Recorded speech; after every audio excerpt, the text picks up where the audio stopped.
Mm, Biológicamente hablando, una emoción pura, o sea, ese estallido químico que ocurre en el cerebro, dura aproximadamente 6 segundos. Ajá, rapidísimo. Exacto. Pero, y aquí viene lo interesante, un simple comentario pasivo-agresivo en una reunión de trabajo, bueno, le puede arruinar la semana entera a alguien. Totalmente. Digo, si el químico en realidad desaparece en 6 segundos, ¿por qué la mente humana es capaz de mantener vivo ese incendio durante días? Pues fíjate que esa es precisamente la paradoja que vuelve tan fascinante al cerebro humano. El neurocientífico Joseph Ledoux, citando al clásico psicólogo William James, siempre ha dicho algo muy revelador al respecto. A ver qué decía. O sea, decía que todo el mundo sabe perfectamente qué es una emoción. Claro, hasta que te piden definirla, ¿no? Exacto, exactamente, hasta que se pide que la definan de forma mecánica. Es un concepto súper resbaladizo. Incluso lograr una definición consensuada es un reto gigante. Y justo por eso hoy estamos haciendo este análisis profundo. Este espacio es PsicoShots, una iniciativa de la Clínica Psicológica Prometeo Terapia. Así es. Y la misión de este programa es ir directo al grano, sin rodeos. Queremos ofrecer dosis rápidas y muy potentes de psicología, pero siempre con respaldo científico, para generar cambios inmediatos en el bienestar mental de quienes nos acompañan. Aterrizando la teoría en la práctica, ¿qué es lo más importante? Exacto. A mí me gusta usar una analogía para este formato. Digo, si la sobrecarga de información moderna es como una tormenta de ruido constante, este espacio funciona como un expreso doble de claridad mental. Me encanta esa imagen. Un espresso doble. Sí, rápido, concentrado y que te despierta la perspectiva. Y bueno, la inmersión de hoy es justamente sobre el paisaje emocional. Y para empezar a desenredar este nudo, el primer paso clínico es dejar de usar términos populares como si fueran sinónimos. Claro, solemos mezclar todo. Sí, en el lenguaje cotidiano, la gente suele confundir emoción, sentimiento, estado de ánimo y afecto, pero a nivel neurobiológico son procesos radicalmente distintos. Entremos de lleno en esa diferenciación, porque me parece que ahí radica mucha de la confusión diaria. Retomemos el dato de los 6 segundos. Ok, Debo admitir que escuchar eso genera un poco de escepticismo. Si la biología nos dice que esa reacción dura apenas 6 segundos, el enojo o la tristeza que perdura todo el día es nuestra propia creación. O sea, uno se está envenenando a sí mismo repetidamente. en gran medida sí. A ver, la emoción es estrictamente el disparo químico y fisiológico. Es instintivo, de altísima intensidad y brevísima duración. Es la chispa. Ajá, la chispa. Pero el sentimiento es diferente. El sentimiento es la experiencia subjetiva, consciente. Esto ocurre cuando la mente se satura cognitivamente con esos químicos y crucialmente requiere de la memoria. O sea, ya entra el pensamiento. Exacto. Como magistralmente lo describe Antonio Damasio, la emoción es del cuerpo, pero el sentimiento es de la mente. A ver, si cacho bien la idea. Ocurre el evento, el cuerpo reacciona en esos 6 segundos de pura emoción. Sí, Pero luego la mente empieza a rebobinar la cinta. Recordamos lo que pasó, proyectamos escenarios futuros, la gente ensaya argumentos en la regadera y esa narrativa vuelve a disparar la respuesta fisiológica. es un bucle continuo, se retroalimenta. Y cuando ese ciclo se prolonga y pierde un poco de su intensidad aguda, entramos en el tercer concepto, que es el estado de ánimo o el humor. Que es mucho más largo, ¿verdad? Sí es difuso, de menor intensidad, pero puede durar horas, días o hasta semanas. Y lo más engañoso del estado de ánimo es que muchas veces ni siquiera tiene un detonante claro en el momento presente. ¡Wow! Alguien puede amanecer con una profunda melancolía o irritabilidad sin un origen evidente, Es como tener un ruido de fondo constante en la cabeza, un zumbido. tal cual. Y finalmente, debajo de todo esto tenemos el afecto. El afecto es el término paraguas más primitivo. Se reduce simplemente a qué tan positivo o negativo se siente algo. A lo que llaman valencia. Exacto, la valencia y a su intensidad. Es la base más pura. Saber esto realmente cambia la perspectiva. Entender que el impulso inicial es solo un destello químico da cierto margen de maniobra. Pero aquí surge una de las preguntas más frecuentes. A ver, dime. Si podemos llegar a tener tanto control sobre cómo prolongamos un sentimiento a través del pensamiento, ¿por qué en ocasiones resulta imposible controlar una reacción explosiva por más racional que uno intente ser? Uf, esa es una gran pregunta. Digo, cualquiera ha presenciado situaciones donde alguien dice algo terrible en medio de una discusión y una fracción de segundo después, su rostro muestra arrepentimiento, como si la razón apenas estuviera alcanzando a la boca. Esa desconexión temporal tiene una explicación anatómica fascinante y rompe con el viejo mito del sistema límbico. ¿El mito de que es el único centro de las emociones? Ese mero. Antes se creía que era un centro único, pero la neurociencia moderna nos muestra que las emociones son procesadas por una red distribuida en el cerebro. No es un solo botón. Ok, es todo un comité. Exactamente. Y para entender esos estallidos explosivos, tenemos que fijarnos en la neurociencia de Joseph Ledoux y los circuitos del muedo. Él explicó que el cerebro tiene dos vías para procesar la información del entorno, una vía baja y una vía alta. A ver, aterricemos esto con un ejemplo para quienes nos escuchan. Imaginemos que alguien va caminando por un jardín y de reojo ve una forma alargada y oscura en el pasto. Perfecto. La señal visual entra y llega a una estación en el cerebro llamada tálamo. Desde el tálamo, la señal se divide. La vía baja es rapidísima e inconsciente. Va directamente del tálamo a la amígdala. Que es como nuestra alarma sísmica central. Tal cual. La alarma detectora de amenazas. La amígdala no analiza, solo reacciona. Al instante dispara adrenalina, acelera el corazón y tensa los músculos para saltar. Todo en milisegundos. Es decir, el cuerpo ya está brincando hacia atrás esquivando a la supuesta serpiente antes de que la persona siquiera sepa que está virando. Exacto. Pero al mismo tiempo, el tálamo envió esa señal por la vía alta. Esta vía es más lenta, porque manda la información a la corteza cerebral, específicamente a la corteza prefrontal, para su análisis. Que es el director de orquesta, la parte lógica. Sí, la que integra la cognición y frena los impulsos. A la corteza prefrontal le toma más tiempo revisar el contexto y llegar a la conclusión de, oye, espera, no es una serpiente, es solo una manguera de jardín. Es como si la vía baja fuera un filtro de correo no deseado súper agresivo que bloquea mensajes de inmediato, por si acaso. Ajá. Y la vía alta es el usuario que se sienta a leer detenidamente el correo para ver si realmente era una estafa. Es una excelente analogía. Y eso responde a la pregunta de las discusiones explosivas. Alguien percibe una crítica como un ataque. La amígdala lo procesa por la vía rápida y dispara una respuesta defensiva brutal.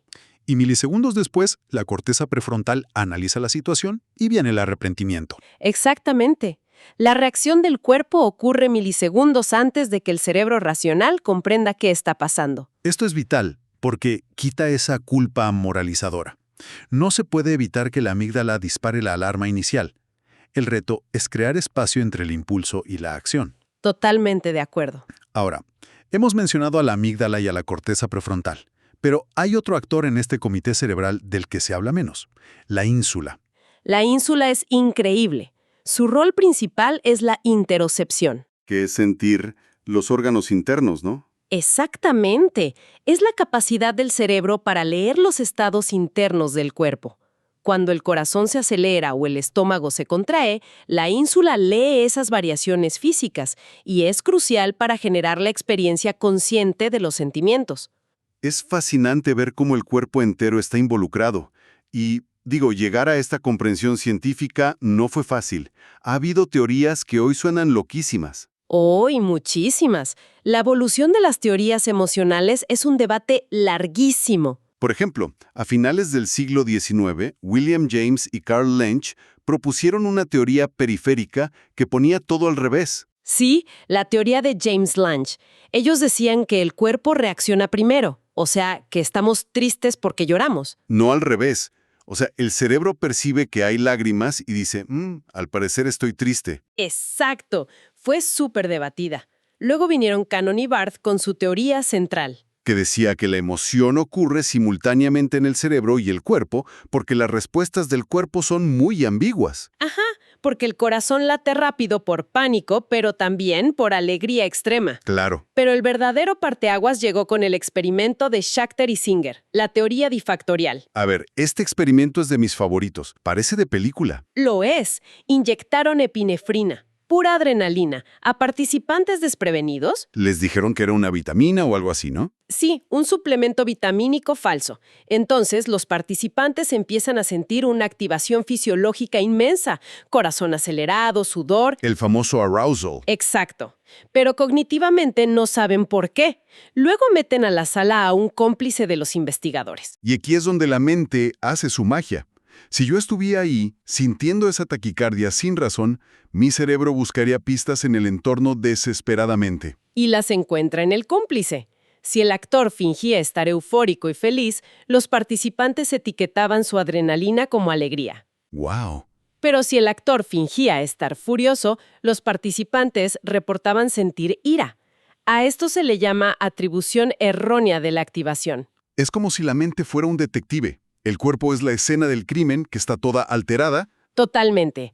y el cerebro mira alrededor y se inventa la narrativa de qué emoción acaba de ocurrir basándose en las pistas del cuarto. Es una narrativa inventada en el momento.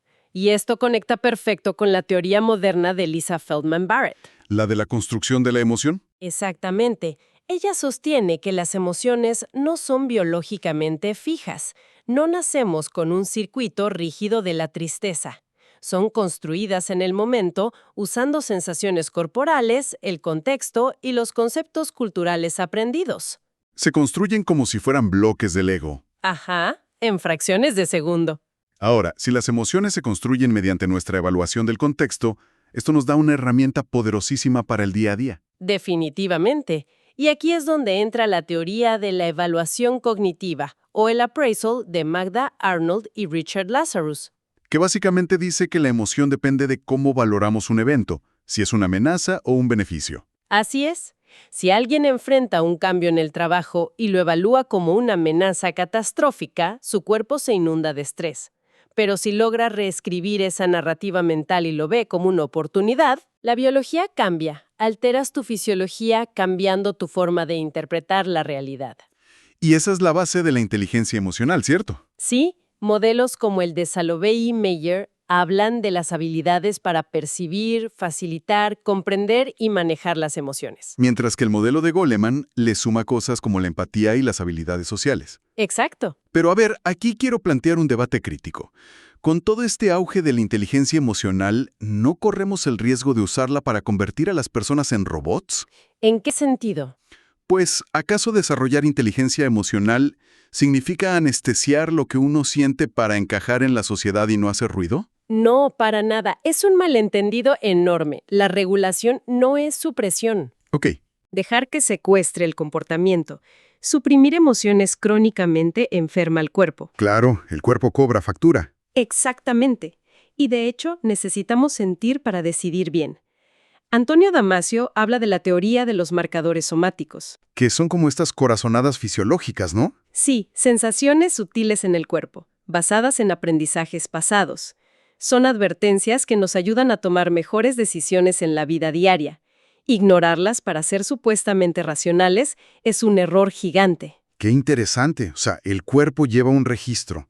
Y bueno, pasando a otro punto que la gente suele preguntar mucho, ¿existen emociones malas o tóxicas que deban erradicarse? Desde la perspectiva evolutiva, no. Si nos basamos en Darwin, ninguna emoción es inútil. Digo, el miedo es obvio, evita peligros mortales. Claro, pero ¿qué pasa con el asco? El asco evolucionó para protegernos de toxinas y enfermedades. Si no sintiéramos asco ante comida podrida, no hubiéramos sobrevivido como especie. Exacto.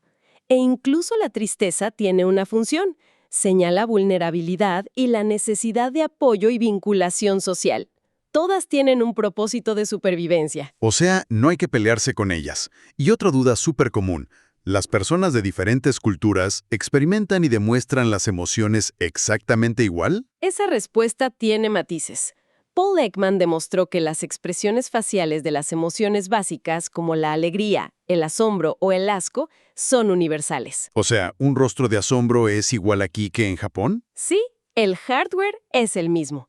Sin embargo, existen las reglas de manifestación o display rules dictadas por cada cultura. El software. Exactamente. Estas reglas enseñan cuándo es socialmente aceptable ocultar, exagerar o neutralizar esas emociones. Claro, En culturas colectivistas, igual y se suprime la ira pública para mantener la armonía. Ajá, mientras que en culturas individualistas se fomentan más la expresión abierta. Wow, es increíble cómo la sociología y la biología se entrelazan. Pero bueno, para ir cerrando este análisis, hay un concepto que me vuela la cabeza. Porque, a pesar de todos los escáneres y avances, la ciencia todavía tiene un misterio sin resolver. El problema difícil de la conciencia planteado por David Chalmers. Exacto. O sea, la ciencia puede medir perfectamente el cortisol. Ajá. Puede mapear cómo se ilumina la amígdala en un escáner y registrar cuánto suda la piel. Todo lo mecánico. Sí, todo el engranaje. Pero la neurociencia aún no puede explicar exactamente cómo esos procesos biológicos se transforman en la experiencia íntima, privada y subjetiva de sentir.